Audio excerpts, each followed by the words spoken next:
നമസ്കാരം, ശ്രീജറായാണ്. നിങ്ങൾ ഈ ന്യൂസ് കേട്ടിക്കേണ്ടിരുന്ന നമ്മുടെ ജോൺ പൊട്ടാസ് സുരേഷ് ഗോപിനെ കുറിച്ച് പറഞ്ഞ വാക്കുകളാണ്. ഡൽഹിയിൽ ഒരു പണിയില്ലാഞ്ഞിട്ടാണ് പുള്ളിക്കാരൻ തിരുവനന്തപുരത്ത് പിടിക്കണേന്ന് ഭയങ്കര പരിഹസിച്ചുകൊണ്ടുള്ള വാക്കാണ്. എന്റെ ജോൺ ബ്രിട്ടാസെ, പുള്ളിക്കാരൻ ജനങ്ങളുടെ ഇറങ്ങണത് ജനങ്ങളെ ജയിപ്പിച്ച ആളായതുകൊണ്ടാണ്. അല്ലാണ്ട് പിൻവാതിൽ നിയമനം വഴിയൊക്കെ ഒന്നും MP ആയ ആളെ പോലെയല്ല. ജനങ്ങൾ ജയിപ്പിച്ച് അവിടെ വിട്ട് കേന്ദ്രമന്ത്രിയാക്കിയ ആളാണ്. അതുകൊണ്ട് തന്നെ ഇന്ത്യയിലെ കേരളത്തിലെ തിരുവനന്തപുരത്ത് അദ്ദേഹം പോകും, തമ്പടിക്കും. അത് ജനങ്ങൾക്ക് വേണ്ടിയാണ്. ആശാവർക്കർക്ക് അവർക്ക് വേണ്ടിയാണ്. അവരെ ആ സമരം വിജയിക്കാൻ വേണ്ടിയാണ്. അവർക്ക് ആവശ്യങ്ങൾ നേടിക്കൊടുക്കുമെന്ന് പറയാൻ വേണ്ടി തന്നെയാണ് പോയത്.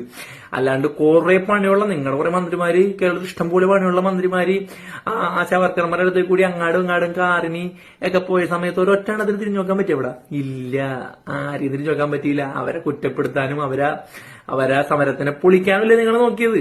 അതുകൊണ്ട് തന്നെ ജനങ്ങളുടെ അടുത്ത് ഇടപെടുന്ന ആളുകളെ കാണാൻ നേരത്തെ ഇത്തിരി ബുദ്ധിമുട്ട് വന്നു നിങ്ങൾക്ക്. അപ്പൊ കുറച്ച് നിങ്ങളുടെ സ്ഥിരം പല്ലവില് പരിഹസിക്കാനൊക്കെ തോന്നും. അതുകൊണ്ട് നിങ്ങൾ പരിഹസിക്കും തോറും അദ്ദേഹം വളർന്നുകൊണ്ടിരിക്കുള്ളൂ. കാരണം അദ്ദേഹം പറഞ്ഞ കാര്യങ്ങൾ അവർക്ക് വേണ്ടി അദ്ദേഹം നേടിക്കൊടുക്കും, സംശയമില്ല. കാരണം പറഞ്ഞ കാര്യങ്ങൾ ചെയ്യണ ആളാണ്. അല്ലാണ്ട് നിങ്ങളുടെ മുഖ്യമന്ത്രിനെ കൂട്ട് കുറെ കാര്യങ്ങൾ പറയാ, പിന്നെയും പറയാ, അല്ലാണ്ട് ചെയ്യണ പരിപാടി അല്ലല്ല. അതുപോലെ തന്നെ കേന്ദ്രം തന്നെ പൈസയൊക്കെ വകമാറ്റി ചെലവഴിക്കുക, അതൊക്കെ നടക്കുള്ളൂ നിങ്ങളെ കൊണ്ട്. അതുകൊണ്ട് ചെയ്യണ ആൾക്കാർ ചെയ്യും, പറയുന്ന ആൾക്കാർ പറഞ്ഞുകൊണ്ടേയിരിക്കും. അപ്പൊ നിങ്ങൾ പറഞ്ഞുകൊണ്ടിരുന്നു, നിങ്ങൾ പരിഹരിച്ചുകൊണ്ടിരുന്നു കേട്ടാ ബ്രിട്ടാസെ. ഏതായാലും നിങ്ങൾക്ക് ഇഷ്ടംപോലെ പണി ഡൽഹിയിലുള്ളതുകൊണ്ട് നിങ്ങൾ ചൈനയ്ക്ക് വേണ്ടി സംസാരിച്ചുകൊണ്ടിരുന്നു.